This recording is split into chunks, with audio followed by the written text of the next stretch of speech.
contemplation of the day is, why do we keep quitting? I've been analyzing my behavior, realizing some things about human nature, and I came to some conclusions. There are two main reasons why we quit. My projects that I stay focused on for a couple of days and then the vision kind of fades. And I came to this understanding. Depends on the nature of the action. So let's say you have a project that you're working on. It's like a goal of some sort, and you've created a routine, you've created a plan how to reach this certain goal. For a few days, you are motivated, you are driven, you are excited about this thing, or trying to be at least. Either it's, quitting a certain habit, and then you quitting, basically give up on your vision. Or it's gaining a new skill, and then you quit because it's too hard. The vision is only bright, vibrant, and important for a few days, and then the importance and the value of this vision fades away because there's too many distractions. I always say, to fix any kind of problem, first focus on extracting things from the equation and not adding things to the list of things to do, So you have a certain plate of energy.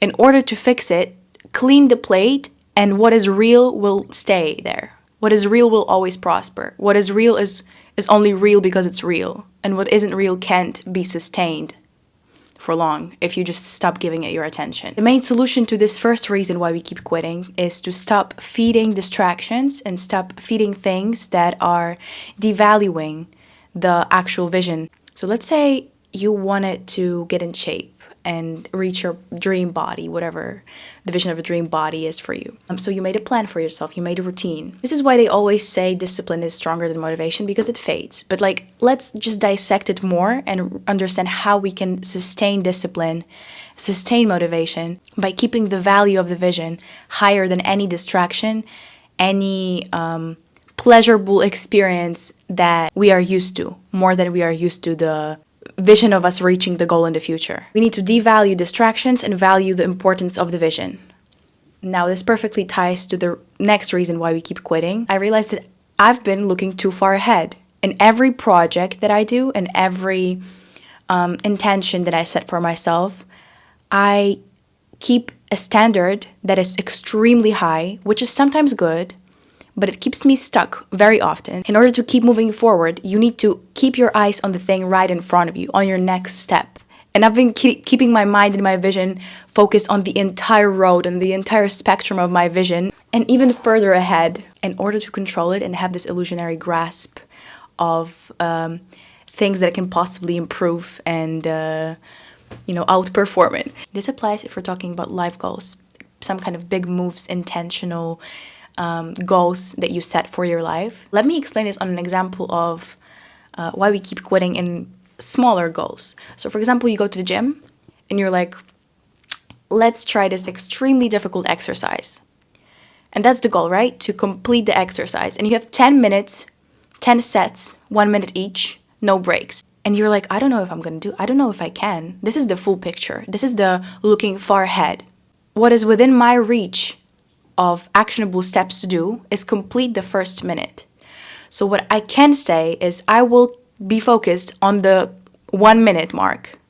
And then after 1 minute, I will say the same thing, but I'm not thinking about it right now. I'm completing the 1 minute fully, and I'm staying loyal to my words, and I'm focusing every fiber of my being on that 1 minute. So what I can say for sure, I will sustain this 1 minute. You stop dwelling on the thought, you stop spending 10 seconds of this first minute on, oh my gosh, I have 10 minutes ahead of me. What you need to do is just focus on what is right in front of you, which is the first minute. Complete the first minute, and then focus on the next first minute, Take it 1 minute at a time. That's the best advice that I can give for anyone who struggles with quitting and not being consistent in their actions. That's one of the first steps to building self-trust. Move slowly. Just relax. You have time. You have the 10-minute mark. You have a whole life ahead of you. You don't have to control the whole picture of, I need to be there by this time. How am I going to do this? How am I going to, wow. Or for example, you have 3 more years of uni. How am I going to finish this? Just focus on one semester at a time, one task at a time, one step at a time. Literally, it works with anything. One healthy meal at a time. If you want to get in shape, if you want to stick to your diet, I don't know if I'm going to do 30 days of this thing. Sounds exhausting. Sounds like too much to handle right now. But what I can control right now is focusing on preparing this one healthy meal for me and not overeating after or not undereating. I don't know if I'll be able to sustain 150 grams of protein all month. But what I can do is buy enough tofu for today. You know what I mean? And then try again tomorrow. It can be exhausting in every aspect of your life. You just need to focus on what is right in front of you, what is on your plate right now, so that you don't become distracted, discouraged by the big picture. This is why you are in human form, because you don't have to control everything. You need to control what you can control, which is your next step. And then trust that everything will be taken care of. But then again, it is your choice if it will be taken care of or no, because you move forward and the next step is also yours. But that's for the future. Now focus on this step, you know what I mean? Like, you're gonna have to buy the tofu tomorrow as well. But focus on the tofu of today. You get me? Do you get me? When you focus too far ahead, when you focus on, I need to do 30 minutes of Staircase Master workout on level 11. This is my thing. I do 30 minutes, level 11. I don't know if every Staircase Master like has the same settings. No, especially on those days when I ran too much the day before and my legs are sore. I'm hitting the 10-minute mark and I'm like, 2 more sets of this. I was shaking by minute 8. I can do this 2 more times. This is insane. And then I begin to distract myself. I begin to use the same logic that my ego uses, but use it on my ego. I'm like, focus on something else, girl. 10 more minutes. You don't have to do 20 more minutes. You just have to do 10 more minutes. And then we'll see. But in the back of my mind, I know that I'm going to do 20 more minutes. But I'm just not thinking about this. We're not focused on the 20 minutes that we have to do. We're focusing on the 10. Okay? If 10 becomes too much, I'm like, let's go to 15. Okay, I'm 10, 11, 12, 15, and I'm gonna take a sip of water. I'm gonna congratulate myself. I'm not thinking that after this 15, I'm gonna have to do another 15, you know? This is a form of being graceful with yourself. This is just like lying to yourself a little bit in a nice way. To keep the execution, keep the performance better. What I also noticed, the more you condense the space where your focus is, which is, for example, 5 minutes instead of 10, the more your execution improves. It stops draining your energy on thinking and spending it already on the things that you're not doing because they're in the future. But you condense all of your energy that you're using on this 5 minutes, and the 5 minutes become more productive. You end up doing more. You end up doing it better. You run in a proper way that feels good, and you're not drained as much, even though you're doing the same thing and you're going to keep doing the same thing for 20 more minutes. You know what I mean? So execution improves. That's with everything. That's with making videos, that's with writing, that's with, whatever job you do. And then another benefit from this is that you end up feeling more accomplished. You end up feeling actually more present because, this moment of no mind is a little bit bigger because you condense the moment of thinking, the moment of focus to this one singular 5-minute spot instead of like the whole 20. So your accomplishment can fit right there. I don't know if that made sense. POV, you're reading The Power of Now. I still didn't finish that book. I was lying. I'll give you another really cool example of this. My best friend Ola, she just ran a half marathon 2 days ago, and I was there to support her. And I was tracking her location in real time. We were like 20 kilometers apart because 10. She was running 10 kilometers in one direction and then 10 kilometers back to me. And while she was running back to me, I was waiting for her at the, finish line. And I was tracking her location with that iPhone feature. And I could message her on WhatsApp so she could get the notification on her watch. And I was like, girl, 1 kilometer at a time, 1 kilometer at a time. And I was thinking about it and I'm like, 1 kilometer is still a pretty fucking long time. Like, she's making that one step and she's 10 kilometers in. She's breathless. Like, she has to keep the pace. Like, that's insanely difficult. As much focus in as little space as possible. You have to keep it 10 meters at a time, 2 meters at a time even. Just one step at a time sometimes. It's just like adjust to your own pace. Marathon runners cannot think about how much they have left. You really just focus on this one little timestamp, one little checkpoint at a time, and then you can finish the whole thing. You feel more present that way. You gain momentum and you start enjoying the actual process of getting to that one checkpoint, and then you want to do the next checkpoint. Like you kind of produce this feeling of, ooh, this felt nice. It wasn't that hard. Like this kilometer felt nice. You produce dopamine in a fake way. Your sense of accomplishment is within 1 kilometer, not the whole 20 that will be somewhere there in the future.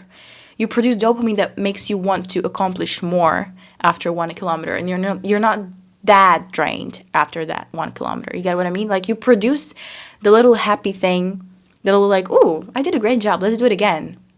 Without this little focus on the little checkpoint, you wouldn't have that good emotion that would push you forward. Do you know what I mean? Why do I keep saying that? I was watching a podcast, or was it a reel? It was something. It was a story of someone telling about their father being a drug addict. And they're like, can you promise me that you won't do it again? And the whole story revolved around his answer. He said, I can't promise you that I won't do it again, but I can promise you that I won't do it for one more day. Take a moment to think about that. Just take it one day at a time. One little promise that you are sure that you're going to keep is better than this insane, horrifying vision that you don't know how to stay loyal to. And by staying loyal to those promises that you make every day, those little tiny to-do lists, you end up being loyal to the whole entire picture, but it's not that scary because it's your size. The size of your consciousness that can keep up with the pace of your evolution. That was a difficult sentence. What? The size of your consciousness can grasp more promises, bigger promises. And you keep evolving in that sense. It's like growing your attention span. It's like growing your presence. You can take more to-do lists. You can take bigger, harder to-do lists. Like businessmen evolve while growing their business, you know?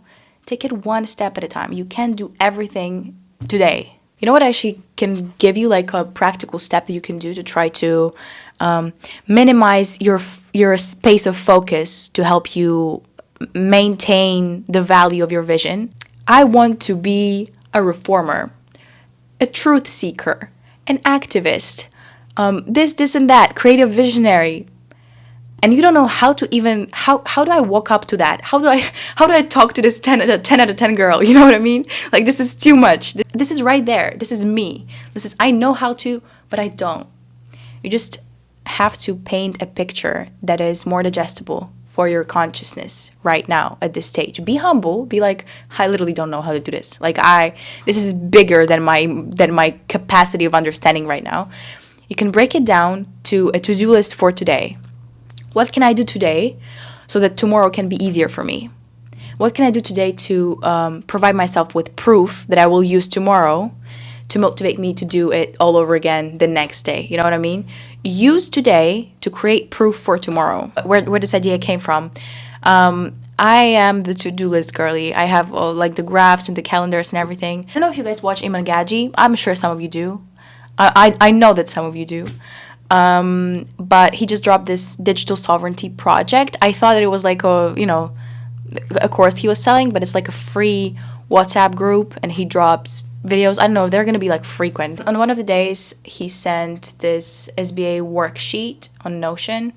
It's his way of putting things into words, like his own, sovereignty. People call it freedom, but okay.